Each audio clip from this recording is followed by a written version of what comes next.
దేవుని స్తోత్రములు. ప్రభునందు ప్రియమైన సహోదరి సహోదరులారా, మన కుటుంబములు ఆశీర్వాదకరంగా దీవెనకరంగా ఉండాలని దేవుని యొక్క ప్రణాళిక, దేవుని ఉద్దేశము. యెహోవా యందు భయభక్తులు కలిగి ఆయనలో త్రోవలో నడుచు వారందరూ ధన్యులన్నాడు. 108వ కీర్తన మొదటి వచనంలో మనం చూస్తే, యెహోవా యందు భయభక్తులు కలిగి ఆయన త్రోవలో నడుచు వారందరూ ధన్యులు. ప్రియ సహోదర సహోదరి, మరి ఈ వాగ్దానము నీకు నీ కుటుంబానికి దేవుడు అనుగ్రహిస్తున్నటువంటి వాగ్దానము. కాబట్టి యెహోవా యందు భయభక్తులు కలిగి ఆయన త్రోవలో నడిస్తే ఎంతో ధన్యులు. నిశ్చయముగా నీ చేతుల కష్టాజితం అనిపిస్తావు, నీవు ధన్యుడవు, నీకు మేలు కలుగుతుందన్నాడు. నీ లోగట నీ భార్య ఫలించు ద్రాక్ష వలెను, నీ భోజన బల చుట్టూ నీ పిల్లలు ఒలివ మొక్కల వలె ఉంటారని ప్రభు సెలవిస్తున్నాడు. కాబట్టి మన కుటుంబాలు, మన బిడ్డలు ఫలించాలి, అభివృద్ధి చెందాలంటే దేవుని యొక్క మార్గంలో, దేవుని త్రోవలో మన నడువు ఎంతో ఆశీర్వాదకరమైంది. అలాగే లోతు కుటుంబాన్ని కనుక మనం చూసినట్లయితే, సొదొమ గొమొర్రాలో నివసిస్తున్నటువంటి యొక్క లోతు కుటుంబాన్ని మనం చూస్తూ ఉంటాం. మరి లోతు సొదొమ గొమొర్రాలోకి వెళ్ళిపోయినాడు. అబ్రహాము నుంచి దూరంగా వెళ్ళిపోయి సొదొమ గొమొర్రా ఆ పట్టణంలోకి వెళ్ళి అక్కడే కాపురం చేశాడు. ఆ పట్టణం యొక్క పరిస్థితి చూస్తే చాలా భయంకరమైన పరిస్థితులు. ఆ పట్టణంలో మనుషులు భయంకరంగా ప్రవర్తిస్తూ వరస వాయు లేకోకుండా వ్యభిచారముతో నిండిపోయిన ఆ పట్టణము దుష్టత్వంతో, దుర్నీతితో నిండిపోయింది. అక్కడ చూస్తే వరస వాయు లేకోకుండా జీవిస్తున్నారు. ఎవరన్నా కొత్తగా వస్తే వాళ్ళతో శయనించటము, అలాంటి భయంకరమైనటువంటి ప్రజలుగా మారిపోయినారు. ఈ రోజున కూడా మనం చూస్తున్నాం, చాలా ఎక్కడ చూసినా పాపం విస్తరించిపోయింది, పాపం పెట్టుల్లిపోతున్న పరిస్థితులు మనం చూస్తూ ఉన్నాం. కాబట్టి ఆ యొక్క లోతు కుటుంబాన్ని దేవుడు బయటికి తీసుకురావాలని ఆశపడుతున్నాడు. ఎందుకంటే అబ్రహాము చేసిన ప్రార్థన, నీతిమంతుని యొక్క ప్రార్థన దేవుడు విన్నాడు. కాబట్టి అబ్రహాము చేసిన ప్రార్థన బట్టి లోతుని తన కుటుంబాన్ని బయటికి తీసుకురావాలని ఆ యొక్క లోతు దగ్గరికి వెళ్ళటం జరిగింది. ఇద్దరు మనుషులుగా తన దూతలు పంపించినాడు. చూడండి, అక్కడ తెల్లవారినప్పుడు ఆ దూతలు లోతును త్వరపట్టి, లెమ్ము, ఈ ఊరి దోష శిక్షలో నశించుకోకుండా నీ భార్యను ఇక్కడ నుండి నీ ఇద్దరి కుమార్తెను తీసుకొని రమ్మని చెప్పాడు. కాబట్టి ఈ ఊరి దోష శిక్షలో నీ కుటుంబము, నీ బిడ్డలు నశించుకోకుండా ఉండటానికి బయటికి రమ్మని ఆ దూతలు చెబుతున్నారు ఇక్కడ లోతుని. ప్రియ సహోదర సహోదరి, కాబట్టి ఈ ఊరి యొక్క దోష శిక్ష ఎంతో భయంకరమైంది. ఆ యొక్క భయంకరమైన ఆ దోష శిక్షలో నీ బిడ్డలు, నీ భార్య, నీ పిల్లలు నశించుకోకుండా బయటికి రమ్మంటే, ఒకటి దేవుడు బయటికి తీసుకురావాలని ఆశపడుతున్నాడు. ఈ లోకం అనే యొక్క దుష్టత్వంలో, దుర్నీతిలో, పాపంలో నీవు, నీ కుటుంబము, నీ బిడ్డలు పాడైపోకుండా కాపాడబడాలని దేవుడు బయటికి రావాలని పిలుస్తున్నాడు. అయితే వాళ్ళు ఏం చేశారంట? రెండవదిగా చూస్తే వారు తడువు చేశారంట బయటికి రావడానికి. ఈ రోజున చాలా మంది జీవితాల్లో తడువు చేస్తున్నారు. స్కూల్కి వెళ్తాను తడువు చేస్తాడా, కాలేజీకి వెళ్తాను తడువు చేస్తాడా, పనికి వెళ్తాను తడువు చేస్తారు. ఎంత ఎలక్ట్రిక్ ఉంటావు, ఏ పనికి వెళ్ళాలన్నా, ఉద్యోగానికి వెళ్ళాలన్నా, చదువుకోవాలన్నా, ఏదైనప్పుడు కూడా నువ్వు దాని మీద ఉన్న కాన్సన్ట్రేట్ చేయటం చాలా మంచిది. అది చదువుకునేవాడు తడువు చేయకూడదు. చదువు విషయంలో చాలా ఎలక్ట్రిక్ ఉండాలి, బాగా చదువుకోవాలి, ఉద్యోగం చేసేవాడు నమ్మకంగా పనిచేయాలి.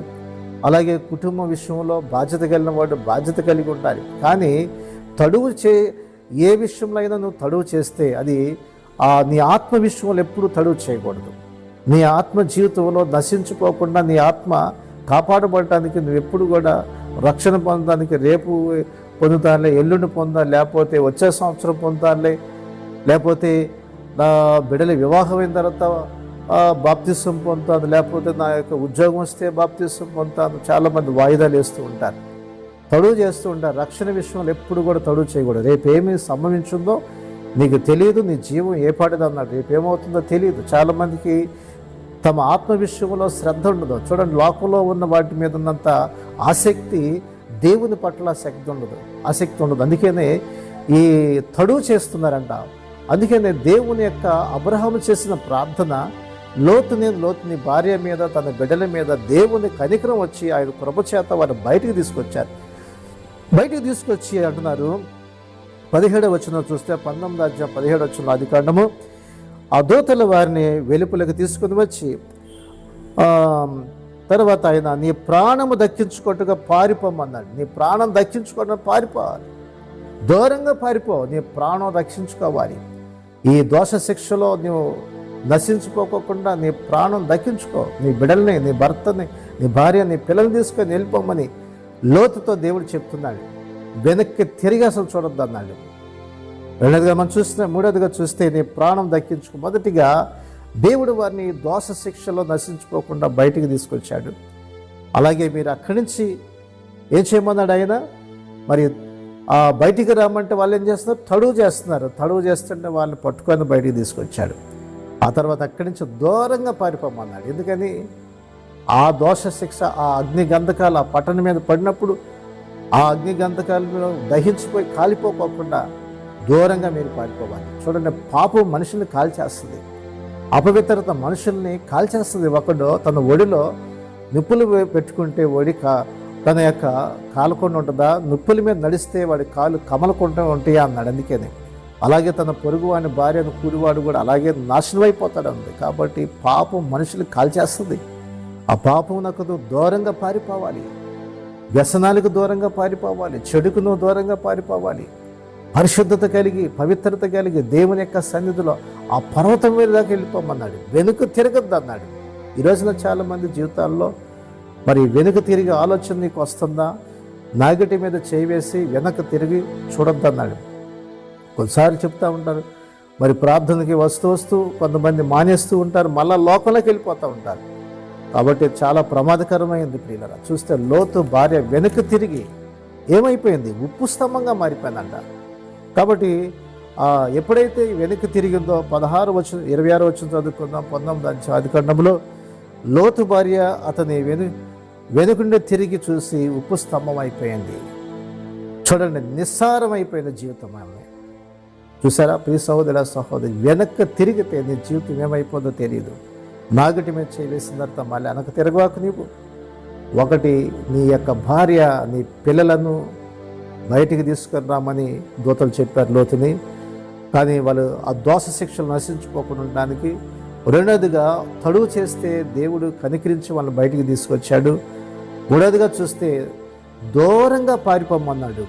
దూరంగా నువ్వు నీ ప్రాణం దక్కించుకోవాలి, నీ ఆత్మను కాపాడుకోవాలని దూరంగా పారిపోమన్నాడు. కాబట్టి లోకములోంచి నువ్వు దూరంగా పారిపోవాలి. పాపానికి, చెడుకి, అపవిత్రతకి దూరంగా పారిపోవాలి. యేసోబు పాపమునకు దూరంగా పారిపోయినాడు. యేసోబు మరి పరిశుద్ధత కలిగి జీవించినాడు. అట్రీతిగా నీవు లోకంలో పాపాలు పడిపోకుండా వాటికి దూరంగా ఉండి ప్రత్యేకించబడినటువంటి వాడిగా నీ ఆత్మను కాపాడుకోవాలి, రక్షణ పొందాలి.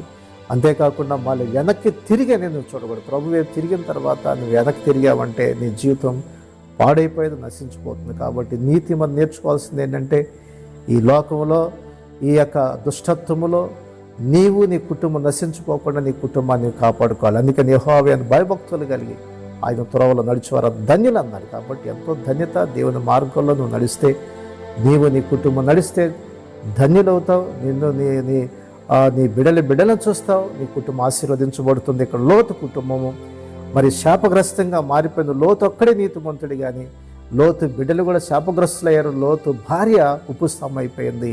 కాబట్టి మనం నీతి నేర్చుకుందాం, సత్యాన్ని గ్రహించి క్రీస్తు కొరకు జీవిద్దాం. పరిశుద్ధుడా, ప్రేమ గల తండ్రి, గొప్ప దేవ, ఈ వాక్యాన్ని వింటున్నాం. మా ప్రియ సహోదరి సహోదరులందరి కొరకు ప్రార్థిస్తున్నాం.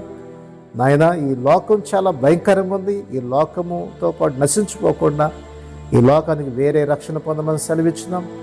అలాగే ఎవరు కూడా తడువు చేయకుండా రక్షణ విషయంలో ఈ వాక్యానికి లోబడేవారిగా సహాయం చేయండి.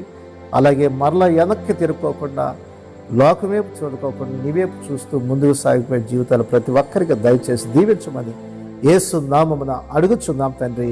ఆమేన్, ఆమేన్. ఈ శ్రేష్టమైన సందేశం మీకు దీవెనకరంగా ఉంటే 10 మందికి షేర్ చేయండి, లైక్ చేయండి, మంచి కామెంట్ పెట్టండి.